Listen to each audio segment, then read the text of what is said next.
കണ്ടില്ലേ ബംഗാളിലെ തിരഞ്ഞെടുപ്പിന്റെ തിരക്കുകൾക്കിടയിൽ ഒരു സാധാരണ കടയിലേക്ക് നമ്മുടെ പ്രധാനമന്ത്രി, ലോകത്തിലെ തന്നെ ഏറ്റവും വലിയ ജനാധിപത്യ രാജ്യത്തിന്റെ പ്രധാനമന്ത്രി നേരിട്ടൊരു സാധാരണക്കാരന്റെ കടയിലേക്ക് ഇറങ്ങിയിട്ട് ചാൽമുറി വാങ്ങിയിട്ട് അത് കഴിക്കുകയാ.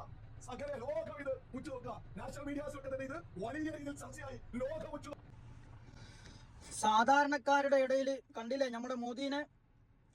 നമുക്ക് അഭിമാനിക്കാല്ലേ നമ്മുടെ ഇന്ത്യയുടെ പ്രധാനമന്ത്രി. എന്നാല് ഇപ്പൊ മണിപ്പൂരിൽ സംഭവിച്ചു കൊണ്ടിരിക്കുന്നത് എന്താണെന്നറിയോ? ഇവനക്ക് ചാൽമുരി കഴിക്കാനുള്ള തിരക്കിലാണ്.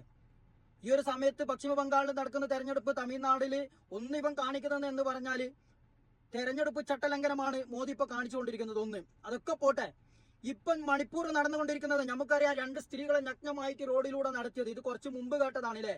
ഈ മണിപ്പൂർ എന്ന് പറയുമ്പോൾ നിങ്ങളായിരിക്കും അത് 1-2 വർഷം മുമ്പല്ല. അല്ല, ഇപ്പം 3-4 ദിവസങ്ങൾക്ക് മുമ്പ് നടന്ന സംഭവങ്ങൾ നിങ്ങളൊന്ന് കാണണോ? ഇതൊന്ന് കാണ്. नमस्ते मोदी जी, हमारे honourable prime minister of India, आपको पता है जो आज हुआ है मणिपुर में? आपको पता है भी जो आज हुआ है मणिपुर में? आप बोलते हो कि ये लोग हमारे लोगों को, मणिपुर के लोगों को क्यों मार डाल रहे हैं? ये जो 2 बच्चे जो आज मरे हुए हैं अपनी मम्मी के हाथों में, उनके घर में रॉकेट मिसाइल मारा गया था कुकी मिलिटेंट से। आज सुन सकते हो रॉकेट मिसाइल, और वो भी इंडियन आर्मी के बस 1 किलोमीटर दूर। കേട്ടില്ലേ എന്താ പറയുന്നുള്ളത്? ഉമ്മയുടെ കയ്യിലിരിക്കുമ്പോ 2 കുട്ടികളെ റോക്കറ്റ് മിസൈൽ വന്നിട്ട് മരിച്ചുപോയി എന്നാണ് പറയുന്നുള്ളത്. ഇപ്പൊ മണിപ്പൂർ നടന്നുകൊണ്ടിരിക്കുന്ന സംഭവം, അതായത് 1 കിലോമീറ്റർ ആവുള്ളൂ അവിടെ നിന്ന് മിലിറ്ററി ക്യാമ്പ്, 1 കിലോമീറ്റർ ആവുള്ളൂ. പക്ഷെ ഒരു മിലിറ്ററി കാര്യങ്ങളോ അവിടെ ഒന്നും വന്നിട്ടില്ല ഇതുവരെ.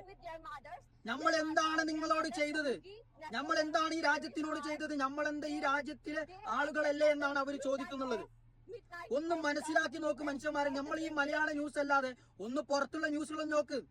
ഇതിപ്പം സംഭവിച്ചുകൊണ്ടിരിക്കുന്നതാണ്. നമ്മൾ മുമ്പ് കണ്ടതാണ് മണിപ്പൂരിൽ 2 സ്ത്രീകളെ നഗ്നമായി നടത്തിയത്. അതൊക്കെ മുന്നോട്ട് ഇപ്പൊ നടന്നുകൊണ്ടിരിക്കുന്ന സംഭവമാണ് ഞാൻ ഈ പറയുന്നുള്ളത്. നമ്മുടെ മോദിജി ചാൽമുരി കഴിക്കാനുള്ള തിരക്കിലാണ്, തെരഞ്ഞെടുപ്പിന്റെ തിരക്കിലാണ്. ജനങ്ങൾക്ക് എന്ത് പറ്റി എന്നുള്ളതിനെ പറ്റിയിട്ട് മോദി മുണ്ടുന്നുണ്ടോ? ആരെങ്കിലും ഏതെങ്കിലും മീഡിയ സംസാരിക്കുന്നുണ്ടോ? വേറെ ഗുജറാത്തിൽ ഇതൊന്ന് കണ്ടു നോക്ക്.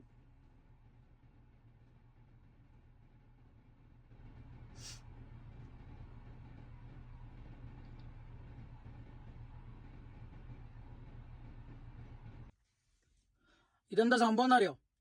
രാജസ്ഥാനും ഗുജറാത്തിനുമൊക്കെ ജനങ്ങള് ഗ്യാസും ഭക്ഷണം കാര്യങ്ങളൊന്നും ഇല്ലായിട്ട് യുദ്ധകാരണം കൊണ്ട് പലായനം ചെയ്യാണ് മറ്റു സംസ്ഥാനങ്ങളിലേക്ക്. അവിടുത്തെ ജനങ്ങൾക്കൊന്നും അറിയണ്ട. അവിടുത്തെ ജനങ്ങൾക്ക് ഇവൻ ദൈവം. അയോധ്യയിൽ രാമക്ഷേത്രം പണിതു, അത്രേ ഉള്ളൂ. അതിനപ്പുറം അവർക്കൊന്നും അറിയണ്ട.